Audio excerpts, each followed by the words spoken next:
ਪਾਕਿਸਤਾਨ ਤੋਂ ਧਾਰਮਿਕ ਸਿਆਸੀ ਪਾਰਟੀ ਤਹਿਰੀਕ-ਏ-ਲਬੈਕ ਪਾਕਿਸਤਾਨ ਨੇ ਆਖਿਆ ਸੀਗਾ ਕਿ 10 ਅਕਤੂਬਰ ਨੂੰ ਉਹ ਲਾਹੌਰ ਤੋਂ ਇਸਲਾਮਾਬਾਦ ਤੱਕ ਇੱਕ ਮਾਰਚ ਕਰੇਗੀ।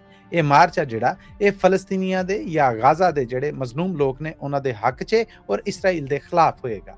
ਪਰ ਤਾਜ਼ਾ ਇਤਲਾ ਇਹ ਲੱਭ ਰਹੀ ਹੈ ਕਿ ਪੰਜਾਬ ਪੁਲਿਸ ਨੇ ਲਾਹੌਰ 'ਚ ਤਹਿਰੀਕ-ਏ-ਲਬੈਕ ਪਾਕਿਸਤਾਨ ਦੇ ਹੈੱਡਕੁਆਰਟਰ ਮਸਜਿਦ ਰਹਿਮਤ ਲਿਲ ਆਲਮੀਨ ਜੋ ਕਿ ਮੁਲਤਾਨ ਰੋਡ ਔਰ ਸਕੀਮ ਮੋੜ ਦੇ ਵਿਚਕਾਰੇ ਹੈ, ਇੱਕ ਘਨੇ ਇਲਾਕੇ 'ਚ ਹੈ, ਉਹਦੀ ਨਾਕਾਬੰਦੀ ਕੀਤੀ ਹੋਈ ਹੈ। ਪਿਛਲੇ ਕਈ ਘੰਟਿਆਂ ਤੋਂ ਚੱਲ ਰਹੀ ਇਸ ਨਾਕਾਬੰਦੀ ਦੇ ਵਿੱਚ ਵਕਫੇ ਦੇ ਨਾਲ ਪੁਲਿਸ ਔਰ ਇਸ ਪਾਰਟੀ ਦੇ ਹਾਮੀਆਂ ਵਿਚਕਾਰ ਝੜਪਾਂ ਹੋ ਰਹੀਆਂ ਨੇ। ਲੜਾਈ ਹੈ ਜਿਹੜੀ ਉਹ ਵੀ ਦੂ-ਬਦੂ ਹੋ ਰਹੀ ਹੈ। ਦਰਜਨਾਂ ਦੀ ਗਿਣਤੀ ਦੇ ਵਿੱਚ ਪੁਲਿਸ ਵੱਲੋਂ ਗ੍ਰਿਫਤਾਰੀਆਂ ਨੇ ਜਿਹੜੀਆਂ ਉਹ ਕੀਤੀਆਂ ਗਈਆਂ ਨੇ, ਜਦਕਿ ਇਸ ਧਾਰਮਿਕ ਸਿਆਸੀ ਪਾਰਟੀ ਦਾ ਇਹ ਦਾਅਵਾ ਹੈ ਕਿ ਸਾਡੇ ਕਾਰਕੁਨਾਂ ਨੂੰ ਜਾਂ ਹਾਮੀਆਂ ਨੂੰ ਬਾਹਰ ਨਹੀਂ ਨਿਕਲਣ ਦਿੱਤਾ ਜਾ ਰਿਹਾ।